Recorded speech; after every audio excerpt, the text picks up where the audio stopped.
Sorts of costuming and props.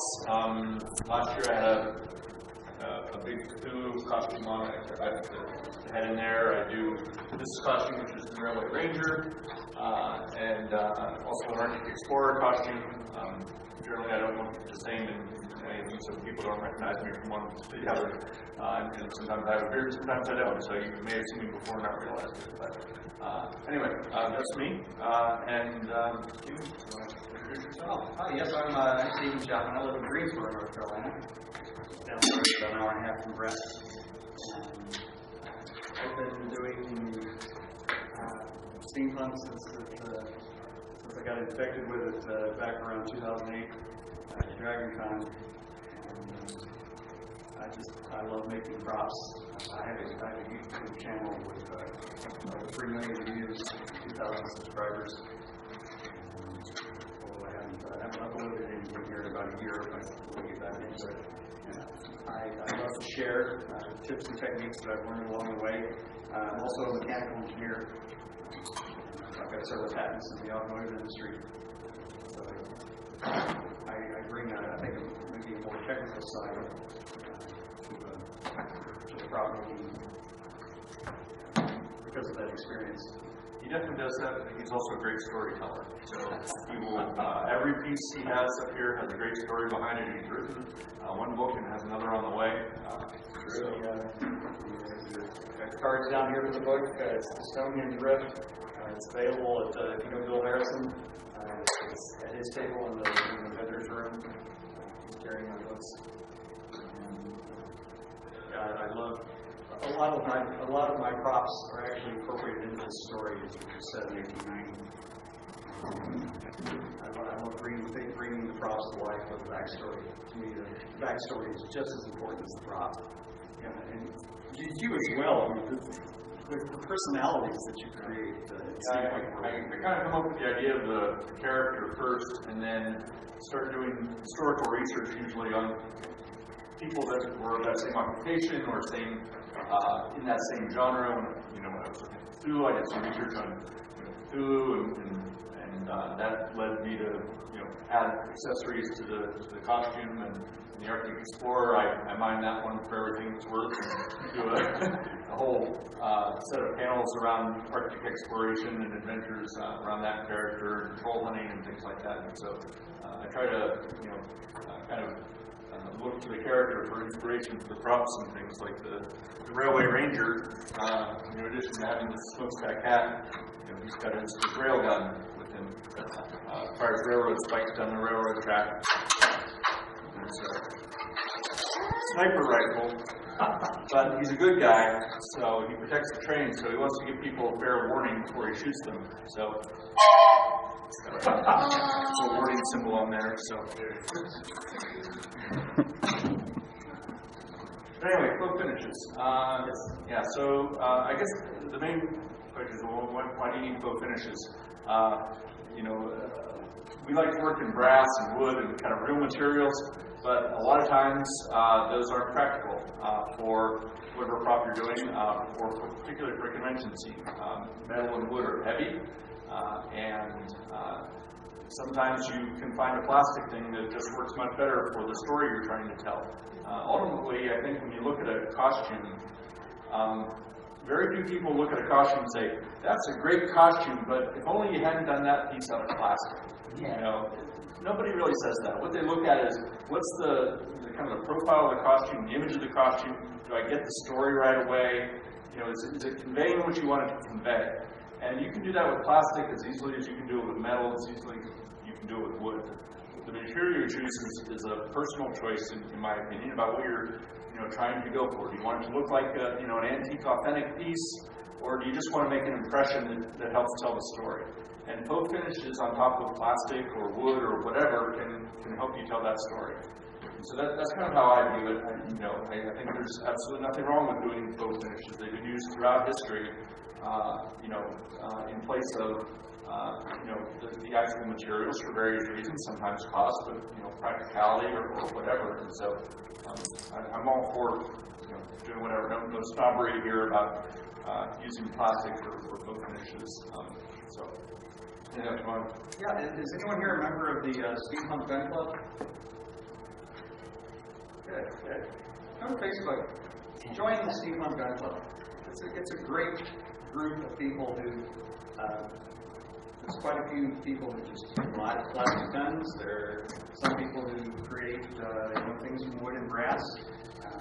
It runs the full gamut, and there's the creativity is just amazing there. They had a competition for a paint-only piece. I'm going to pass this around. And this is the piece that I submitted that actually won in my category. You can see that I've incorporated a number of things here. I started out, I was actually chrome plated. And you can't paint chrome. It just flakes off. It's this wonderful thing called sodium hypochlorite, or common household bleach. It will take chrome off. Just let it sit for a couple of days. And it won't attack the plastic, but it will clean the chrome right off. It turns the chrome to a black smudge on the bottom of the container. And then I just painted it black, and then started applying. I paint most everything plastic that I'm going to apply a faux finish to. Paint it flat black. Get everything the same, and then start bringing it back up. Bring up the colors and the finishes that I want to ultimately end up with. Yeah, there's kind of sort of three basic steps. One is if you want to texturize it first, then paint it flat black, and then you can start going over with the highlights. The thing I love about that piece is, it's essentially a plastic toy gun, but it has such great forms and character to it that, the paint just accented all that character. I stacked the deck by starting with a really good original piece. Yeah. It had Sometimes you just find that. You find the perfect original piece that just works for your character, and you don't have to really do too much to it other than, put the right paint on it, The Jaru JA-RU brand of squirt guns, they're amazing. They're usually just, they're molded in one color and you can't see any of the detail. But you just paint them black and then start using rub and buff and liquid leaf and other products to start bringing out those amazing details that are in those molds. You can't help but think, wow, the person who designed this mold really thought a lot about this. It's a lot of creativity. So, starting at kind of the beginning of that process with the texturing, right? We talked about this a little bit, one of the things yesterday, but if you're starting with, a plastic gun, for example, depending on what kind of look you want it to have, you may want to texture it, or you may want to, smooth it or rub things off. One of the common things is Nerf guns, right? And the first thing you generally want to do with a Nerf gun is take a Dremel to it and sand off the Nerf logo, right? That's a very small thing that you can do that will, again, kind of bring it up to the next level. Is just make sure you sand off all of the logos and the serial number. Well, maybe not the serial number. You can even leave a serial number if you want. The old ones had serial numbers too. So, but sand off the modern-looking pieces of it, right? If you want it to stay smooth, then you don't want to, kind of do anything else beyond that. If you want it to look polished and new when you paint it. But a lot of times, the look you're going for is something more, used, right? Something that's been in a few gunfights. And you can do that with sandpaper, with taking a Dremel with a sanding bit, and just gouge into it. One of the things you'll notice about Hollywood, the difference you'll see between people wearing things at a convention and people in Hollywood is the level of distressing they put in their props, right? Hollywood is not afraid to take a perfectly good piece of clothing and just beat the crap out of it. They drag it through the dirt, they'll put 20 layers of spray paint on it. This coat, when I bought this, I originally wanted to do that, and I just could not bring myself to spend $200 on a long coat, and then just take a knife to it and rip it and put layers of spray paint on it. But that's what they do in Hollywood. They really distress the things, and it's the difference between something looking Hollywood lived in and something looking like that's a nice costume kind of thing. And so I don't think you can over distress something. Yeah, one good tip for adding dirt to a costume, it's just fabrics, is wood putty. It sticks. It'll usually survive laundering. If it doesn't, you just add a little more wood putty in it. You don't have to worry about it coming off on things when you sit down or in the car or something. Yeah, that's the other thing about Hollywood props is they're not necessarily made to last for more than a shot. Right. They don't have to wash them. They don't have to take them to 5 conventions. I don't believe us. Just ask a prop maker. Yeah. Anyway, once you put that sort of character into your weapon or your prop or whatever by adding that texture to it, then when you spray paint it black, and you want to use a spray paint that you're sure will adhere to whatever material you're using. It's much easier to find now. Krylon makes a bunch of different paints that will stick to plastics, and their double coat, even says right on it, it'll adhere to plastic. Now, so you don't have to. Krylon, it's easy to find in a matte black. It's almost impossible to find in a flat black. Yeah. Rust-Oleum has a paint that it includes plastics as base, but you can get that very easily flat black, and that's my favorite. Yeah. For black. Then the next layer is putting the color on top. And assuming you're going for a metal finish, either brass or steel or something like that, you'll have different options available. This gun here, this is a Nerf bazooka gun, and this is my frost gun. I don't have all the lights and things turned on it, but it's got a bunch of lights inside it. But it basically looked, just like this. It, had a good form and everything. I cut some holes in it, to put some tubing and things, and added this piece and added these things inside and put an antique resistor in the front. But this part is all the original plastic that I just kind of took a Dremel to, painted it black, and then whatever with rub and buff, which is a wax-based paint.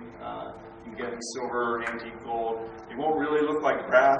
This is the color of the antique gold, so it looks sort of metal, but it's not really great for brass, but it gives it a sort of a steampunk color. But the silvers are pretty good, and you can see the difference that the texturing makes. If I had just run the rub and buff on that without the kind of distressing it first, it would have been a lot of kind of smooth smears. But by putting the little nooks and crannies, the rub and buff kind of goes over top and hits the high points. Are you familiar with rub and buff? Is everybody familiar with rub and buff? It comes in a little tube. You can get it at Michael's or AC Moore or whatever. Like I said, it's a wax-based paint. It will stain your fingers, so use an applicator of some kind of sponge or you can use your finger. But. And when it dries out on you, and it will, a little WD-40. If you just want to tear open the tube and pour the powder out and add a little bit of WD-40 to it, it's like it's brand new. The other texturing I did on this, I don't know how well you can see it from down there, but the handle here has kind of like a bone sort of texture to it, and then I've got kind of a wood texture up here. So I did that with... What was your character? Yeah, that was my Arctic Explorer character. So, and then there's a whole story behind this gun that, like I said, I don't have it lit up, but there's these alien ice crystals inside that are temporarily unstable and they'll disappear, and so they basically disappear when you tilt the gun. But I'll see if I can get the lights working here in a minute and turn that on while Steven's talking. But for the texture, for that, I use this stuff. It's Liquitex modeling paste, gel medium. So again, you can get this at AC Moore or Michael's. They sell different varieties of it. This one is more brittle. They make another one that can go on flexible surfaces. And what it is you use that for 3D print? Sure. Yeah. Well, so this is sandable, so you can do that. Yeah. So you can see what it kind of looks like, and you just apply it with a stick or a spatula or whatever you'd like, and you let it sit for a minute until it gets kind of tacky, and then you can put whatever kind of grain in it or form you want. So it's good for doing air dry. Is it water based or? It's water based. Yeah. Does it shrink much when it? No. Does it shrink? Can it shrink and crack off or anything? So it depends. This one's a little bit more brittle. The other one that is meant to go on curved surfaces is more flexible. So one's a little bit more rubbery, one's a little bit more brittle. It doesn't shrink much. It's pretty good stuff. And you can, like I said, you can do, once it gets to that kind of tacky layer, you can do whatever sort of texturing you want on it. You drag toothpicks across it to make wood grains or whatever, and then once it dries, it's basically as hard as concrete. This has concrete dust in it, and then you can paint it and do whatever. So that's how I textured that piece. So. I'm going to pass this Maverick around. I wouldn't recommend this modification to anybody. It's really hard.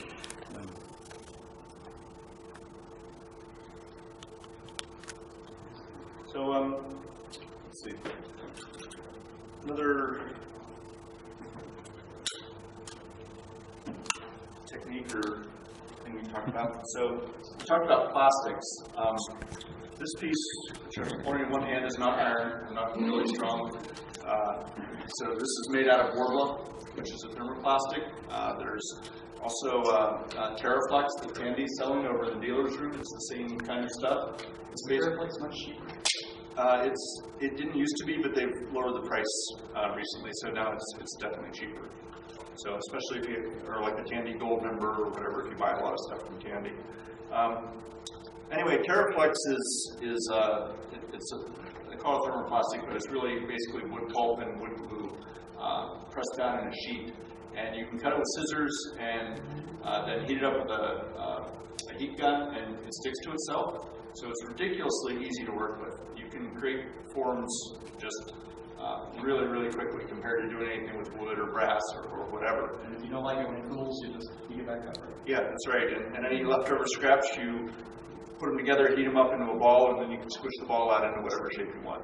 So it's really cool stuff. You should just go over to the vendor's room. If you don't have a sheet, just buy it and play with it. You will find that, if you just need like a little gimmicky prop or whatever, whatever, you can do it really quickly with this stuff. The texture on it is, the Terraflex is a little bit smoother. Warbler has kind of a grainy texture to it on top. That generally doesn't work for whatever you're looking to make out of it. So you have to put something on top of it before you can paint it. And so there's different people have different ideas about what you put on top, but generally gesso works. Artist gesso that you buy at acrylic gesso. You can buy it at Michael's or AC Morgan or any art store. This stuff is the same kind of deal. You can put this, maybe the flexible one instead, on top of the Warbler. And depending on what you use and how thin it is, you'll want to do multiple coats of that, and then sand it down smooth so that you can get a nice smooth surface. People have tried other different materials. If you go search on Warbler and smoothing, you'll get all kinds of different options for you there. Yeah, there are hundreds of ways. Anything we mentioned here, there are hundreds of ways to achieve pretty close to the same effect. Don't be afraid to try something. Generally, you want to try it on something that's not your end piece first, but there's no one exclusively right answer for doing any of this stuff. Everybody's figuring this out by trial and error, except for Art, who left the room, and we'll drag him down here later, who's an actual professional at these things. Errands for me. Oh, okay. I can't run errands anymore. Anyway, yeah, feel free to experiment and try different materials. Just walk down the aisles in the hobby store or the Home Home Depot and see what kind of options are available, because a lot of times people will have materials that you can use for other purposes other than cosplay or steampunk or whatever that you want to repurpose. Say, hey, I could use that in this situation. And that's what a lot of these people have done, is they've taken things that weren't intended for that purpose and figured out that it had some applicability here. So. Yeah, when I put this brass lamp banding on the side of this particular piece, it was way too bright. It didn't fit with the rest of the gun, and that's one thing you really got to look at when you're weathering or distressing the prop. You want to weather and distress everything that you can see. If you've got one piece on there that's bright and shiny, well, you better have a story about why that piece was replaced recently or something like that. But here, to dull down this brass, I just used brown shoe polish. That just took the gloss right down, and it also had the advantage of when I wipe it, it was shinier on the top and left dark places down inside, which increases the visible depth of the form, and it makes it look like it's accumulated dirt, which is exactly what you're after. I even use the brown shoe polish on the handle to take the leather back a little bit. One of the things that really helps the prop, to go on what Steven said, is making it look like all the parts have been on that same prop the entire time it's been in existence. Right? A lot of times, someone will put like a really bright, shiny brass piece on something that looks old otherwise, right? And you say, well, why is that? Maybe there's a story reason behind why that bright, shiny piece is there. It got broken, it had to be replaced, it's made out of some special material, whatever. But generally, you want it to look like this was built at one time, and then the whole prop went through that same lifetime of experience, right? So it's got the same amount of grunge and nicks and damage to it as the rest of the prop does. So this valve handle, I bought it beautifully weathered like this. It's not actually a valve handle. It's a drawer pull from Hobby Lobby. And it comes with a threaded stud and a little nut. It's so easy to incorporate into a prop. Except when people try to turn it in. So, getting back to this warble piece. So, I formed this out of Warbler. These support pieces here are basically, Warbler is very thin. It's a very thin material. And so if you want it to have any structure at all, you have to give it some thickness. And you can do that by doubling it up on itself or wrapping it around something. You can wrap it around foam, craft foams, real thin craft foam. If you are doing like a curved piece, like a pauldron or something on your shoulder. If you want it stiffer, you can wrap it around wood, like plywood or basswood or something like that. So these shoulder to top pieces here, it's Warbler wrapped around little pieces of wood. And the rest of it is just kind of double thickness Warbler. And then there's some straps in here, the rest of my shoulders that are over craft foam. So I basically built the entire structure, glued a whole bunch of googly eyes on it to make rivets. So when you shake it, you hear all the little eyeballs rolling around inside. It kind of sounds like sand shifting around. And then I did a few layers of gesso on top of it to, again, kind of smooth out the Warbler surface. And then I got the hammered black spray paint that you can buy at Home Depot or whatever. It's hammered black. They use it for, like outdoor furniture and things. I'm sure you've seen it before. It's kind of bubbly and has a texture to it. It's a little bit tricky stuff to work with. If you get it on too thick, it'll run and not look good. And if you get it on too thin, then it won't have the nice texture you want. So you have to experiment a little bit with it and making sure you're doing it at the right temperature and the right distance. But I sprayed it with that, a couple of coats of that, and then I got a rust-colored spray paint, and just kind of very judicious. Actually, no, this was not rust-colored spray paint. I take that back. I did rust-colored hand brushing of acrylic, just around kind of all the rivets and things where I would color it. It was just a rust-colored. I can't remember the name. Burnt umber? It wasn't burnt umber. No, it wasn't called rust-colored. No, I'll think of it here in a few minutes, but it was... Burn umber is one of my favorites. Yeah, I love burnt umber, but this was a kind of a ruddy clay color, actually, is what it kind of looked like. Perfect. Anyway, yeah, I actually pulled up pictures of rusting iron on the internet, and then kind of went through and matched up until I found the right kind of rust color. And this is kind of, I mean, it looks pretty good, but this is a poor man's rust. If you really want to see some good rusting techniques, there are some out there where you can actually, there's people that make sort of a rusting compound. It's a paint that has actual metal in it, and it will actually go through a rusting process. And so you can actually use that to paint your props if you want it to actually look like porous iron metal. I haven't experimented with it yet, but I've seen the effects, and it's really good. So this is just he's doing some amazing work with copper and bear grease. And beautiful. Yes, ma'am. Oh, yeah, I started tinkering. I did my first guns last week. Yeah, driving me. So anyway, this is just some rust-colored paint, kind of dabbed in the appropriate places where rust would form, over time, kind of around the edges and things like that. And it's pretty effective. I had a lot of people, thinking that this was made out of iron and was, it was too heavy. But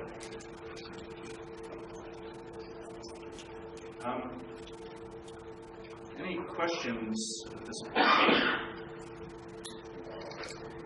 Yeah, don't discount shoe polish and brown acrylics for adding age to something. When I first made these little binoculars, this leather came from a thrift store leather shirt. And after I put it on there, it just looked way too clean compared to some of the other weathered parts. So I just smudged some brown shoe polish onto it to make it look like it could handle sweat stains and things. So, he created this. Try it. Burnt umber is a good, acrylic. It looks like dirt on things. It looks like dirt. And the nice thing about spray paint or airbrushes is that you can do that kind of just light dusting of color, right? That gives something an aged or weathered appearance. So both of those are good options for, just stand back a little bit further than usually would, and just kind of go like that, and just do a little kind of dusting, and it'll settle in different places and give you a nice kind of aged look. So don't be afraid to do something. Yes, Art? Did you put a sealer on your pieces when you get done with it? No, I don't. I don't either. I just paint. I've tried it. I hate the effect it gives on the gloss level. I'll have something looking perfectly, and then, I don't do it anymore, but I used to. I'd get something looking just the way I wanted it, and then I'd hit it with a sealer, and it would just go to hell. Yeah. The problem is finding one that is the right shine to it, right? It's very hard to find a flat sealer, and if you do, then sometimes it's too flat, and it takes the personality out of it. What do you do when it's stuck? You just touch it up? Yes, because the sealer won't prevent that. Yeah. As long as you've got plastic underneath, the sealer is not going to prevent you scuffing. If you look at this Maverick, it's got scuffs on the handle, and I need to touch it up. But that's one of the reasons I passed it around, because of it does show some wear. The nice thing is, depending on how it wears, when you touch it up, you can make it look like, oh yeah, that's just a damaged spot, right? Which is what it is, right? But if you can just, instead of like trying to patch it over with the original color, just rub some black in there or some burnt umber and kind of fill in the where it's scratched off, and now you've got a new kind of character to the piece. One tool I like to add to use for a lot of my adding a little bit of surface texture, especially with the plastics, is an old soldering iron. I got an old soldering iron that I just dedicated to this purpose a long time ago. You can pick them up at Harbor Freight for $2 or $3. And so just dedicate it to this purpose, because it'll never be good for actual soldering again once you get the burnt polystyrene on the tip. But you can take it and just think about how the gun would be worn. What parts would hit the ground if it was dropped, what would go in and out of going in and out of a holster, maybe a place where it actually got struck by other fire or something, and you can just take the soldering iron and just disturb the surface. Just disturb the surface, and then when you come back with rub and buff, of course the rub and buff is going to make a very shiny spot on the high points, which is going to then give depth to the points that are actually low. Question: how safe is that? Because I mean, I am looking for something similar to engraved plastic items, and I read warnings online that doing that with plastics was dangerous. But if it's an engineer saying you want to do it outside. Okay. Outside, or I also have a mask that I wear. Okay. You want an inorganic solvents mask, and you wear that, and then you test it, and you don't smell it then. Okay. The other thing is if you want metal to look aged, whether it's real metal or faux metal, again, go online, look at some references of what aged metal looks like if you don't have any handy. Right? So brass, gets darker over time, and you can kind of simulate that with just light black spray paint. This is ABS plastic, just a little bit of black spray paint kind of around the edges to kind of give it some age. But if you wanted to make it look like it's been sitting outside in the rain, or it's been around for a long time, then brasses and coppers will start to get other hues and other colors in them, greens and blues and purples and things like that.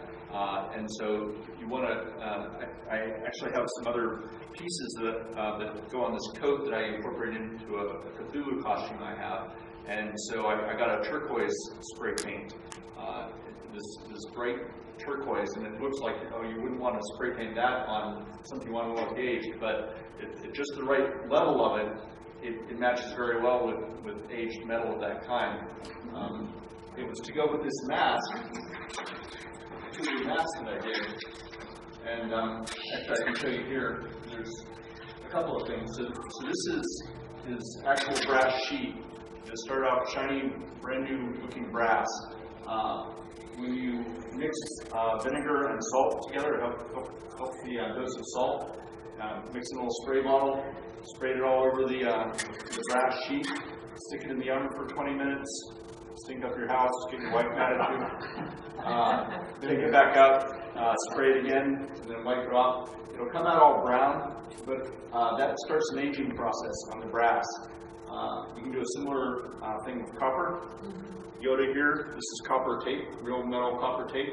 I did kind of the same, just kind of sprayed over top of it to kind of try to make it match a little bit, the actual, aged brass. So, and then there's some plastic ears on there that again I just kind of spray painted with the same turquoise. So again, the goal was to try and make it look like it was all of the same age. Now you can see where I didn't do that because I wanted a little bit more focus is on the eyes, which are mechanical irises. So the blades of the irises, I didn't age those because one, I wanted them to be able to open and close smoothly, but I also just wanted a little bit more focus and attention drawn to the eyes. So I left those as as kind of the original brass sheet color. So those are just some techniques if you're if you have actual metal parts mixed with your plastic parts, and you need to, again, have them all kind of look like they're the same age or the same colors, you want to kind of match your colors with the actual, aged parts. So.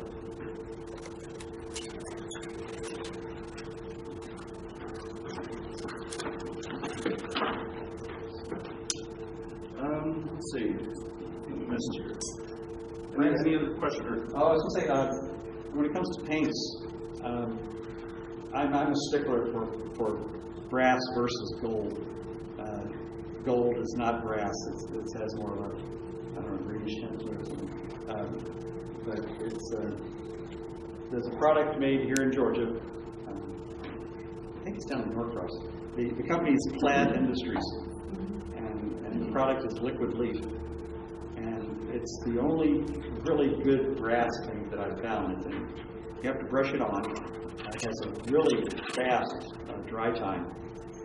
It's meant to be built up in layers if you want. You can very, very closely control the thickness of it. This is brass liquid leaf over flat black. It has a real brass look to it when you compare it to these actual brass candlesticks that I use to make these little lights that you can see around. So you can directly compare the brass to the paint. It worked out okay. I use it a lot. These pieces, the painted parts are all done with liquid leaf. Unfortunately, they used to carry it at Michael's, but now I have to order it direct from Flat Industries. I'm glad to know that because I've been looking and looking. I can't find it anymore. Yeah, they stopped carrying it. And I know Flat still uses this, so I couldn't figure it out. Yeah, you can order direct from the website. The other thing you might want to do is if you have wood and you want to age wood, you can use like India ink, an India ink wash. You can kind of gouge into the wood if you want with an X-Acto or something to give it some deeper lines and things. And then if you go over it with some stain and then an India ink wash, the India ink wash will kind of seep into the cracks and give it a more pronounced grain and things like that. So. Art, anything we missed? So I'm picking on Art here. Art and Wendy own Sleepy Hollow Enterprises here in Georgia. They do great artwork. Art is a former Disney Imagineer. He's a professional at this kind of thing and did it for 20 years and should probably be on this side of the presentation. So anything we ask, Art can probably give you a better answer. Any questions you ask, Art can probably give you a better answer. They know what they do. Good question. Just as a background, I'm looking at doing some sideshow gaffs like Fiji mermaids and things like Sure, that. yeah. So if you have any tips for flesh, texture, and finish, make it look like it's a real, or fake taxidermy or anything like that. Right. So silicone is what most prop makers use for fleshy kind of things. Again, this kind of thing, if you get like the gel or the this one is too brittle, but if you get the one that Lord Reserve Services, you can put that over top of something, or even just kind of mold it a little bit, over itself, and use that to kind of give a rubbery sort of texture. And the nice thing about this is it can be tinted. You can mix in regular acrylic paint with it, so that it takes on a color. I do miniatures gaming as well, right? And so there was an effect I wanted where it was basically what they call bloodstone, and so it's a part of the ground that's basically covered in blood and has a bunch of bones in it. It's kind of like a nasty area you don't want to go into, and so I used some of this stuff and just kind of laid it on wax paper and then put some little miniature bones and things in it and mixed red and other colors in it, and then dried and I peeled it off the wax paper, and it's kind of this rubbery little prop I have that I can just kind of lay down on the map whatever I want. So that works well. But silicone is generally, people will sculpt something out of clay in the general form, and then they'll create a mold of it, and then they'll cast it with silicone or something similar.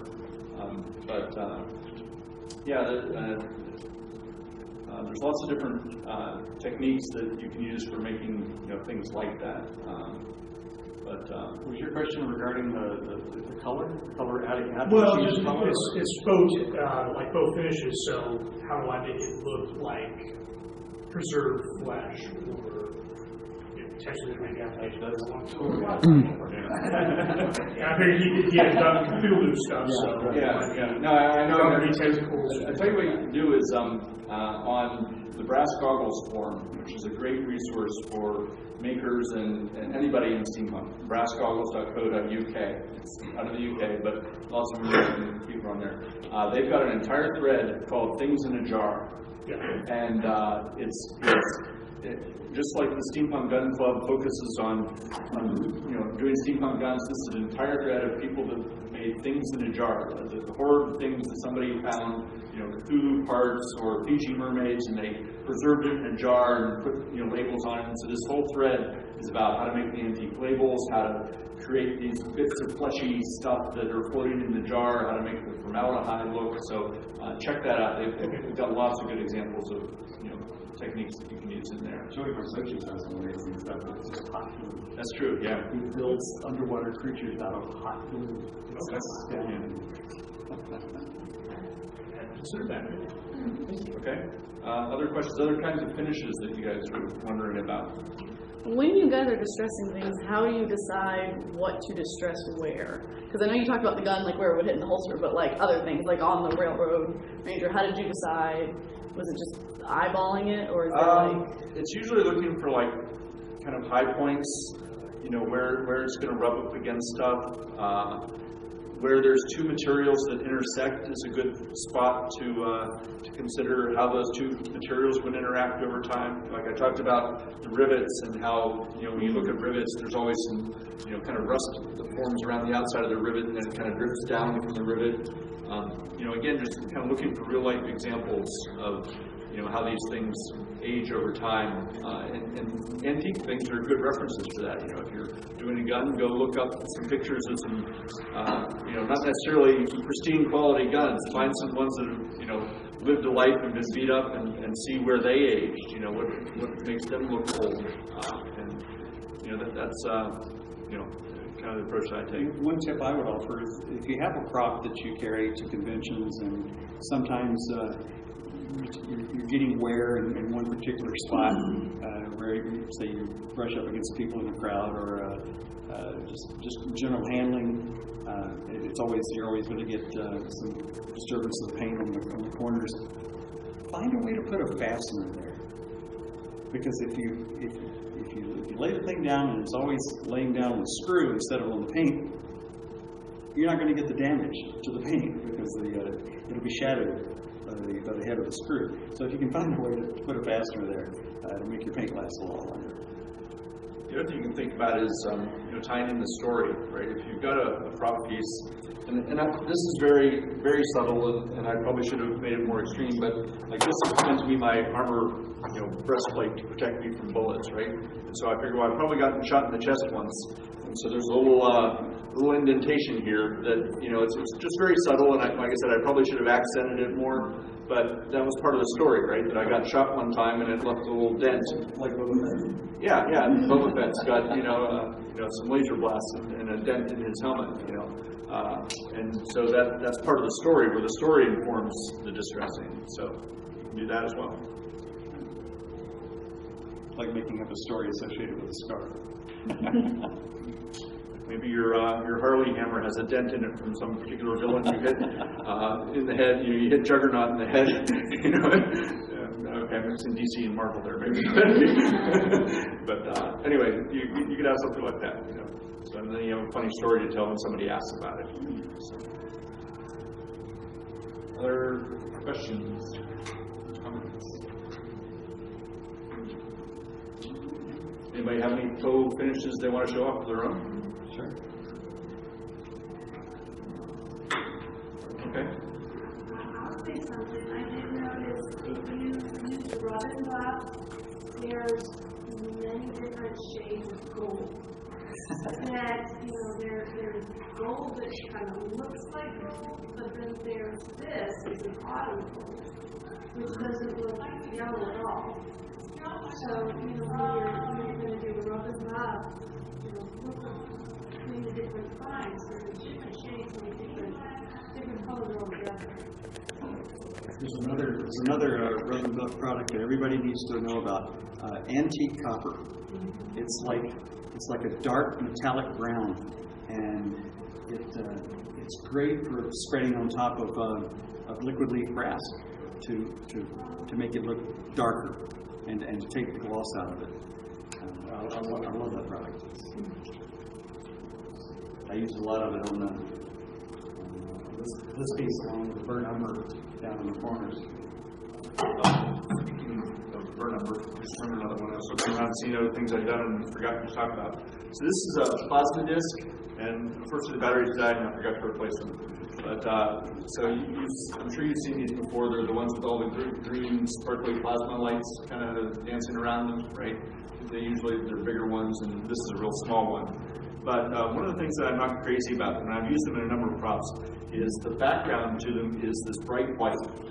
And to me, they look great when they're on and you're in a dark room, because all you see is the green light flashing and the blue light flashing. When they're off, it just looks like this big white disc. And so what I like to do is, basically try and tint the glass on top of it. And I didn't do a great job on this one. I did better on one of my other ones. But this was just a quick job where I took some burn umber paint and kind of smudged it on top. And glass ages, right? It develops particularly antique glass will develop a crusty kind of look on the outside, a tinted kind of look. And so you should think about aging glass too, where if you have things that are supposed to be glass, as part of your thing. And so just putting a little bit of brown over that kind of takes the glare of white of I'm a modern piece stuck on this antique thing off of it and helps it blend in a little bit better. So. This other piece on here, I've got a gauge here that is just a printed gauge. But again, after I printed it out, I took some burn umber and went around the outside and just, kind of aged it a little bit, so it looked, like kind of an old gear as opposed to a brand new one that I bought at Lowe's or whatever. So when I print out the faces for my mini gauges, I'll take the whole sheet of 8.5 by 11 and take it outside and just actually smear coffee on it. Yeah, coffee and tea works well too. If tea works well, really strong tea, you can soak paper in it. This is a dry cell battery that I printed out an actual label from an antique Columbia dry cell battery and then wrapped it around a piece of dowel wood. But I soaked it in brown tea, and I think I actually went back with some burn umber to make it even a little darker, because the paper will get grease stains on it and things if it was used in real life over time. And so again, that's just making it look like an old dry cell battery as opposed to a new one. I mean, there's different schools of thought, right? So some people say, well, why would it look old? Because this is the 1890s and it should be brand new, right? So that you can also kind of take that perspective and say, I take very good care of my stuff. It's going to be perfectly polished, and I'm going to look fantastic. And I would never walk outside with something that looked like that.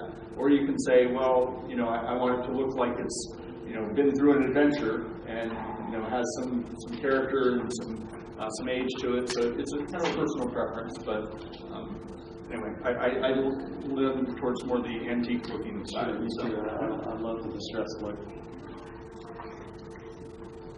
Okay. Any other tips that anybody in the audience wants to share?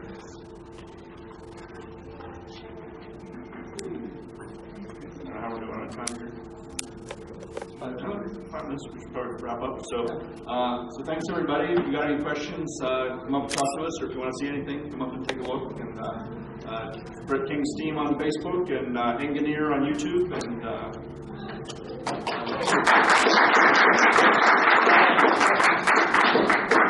I have cards down here with all my web contact information, and also my cards for my book. It's Bill Harris buried in the room.